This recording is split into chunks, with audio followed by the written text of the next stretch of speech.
Dahil na ang balitang isasambulat sa inyong pagmumuka. Jean Cassis nagpakasal na sa isang medyo matapobre at medyo mayaman. Ating mga kapanayam, sino po ang inyong asawa?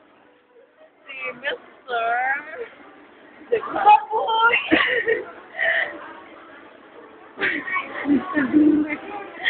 Mr.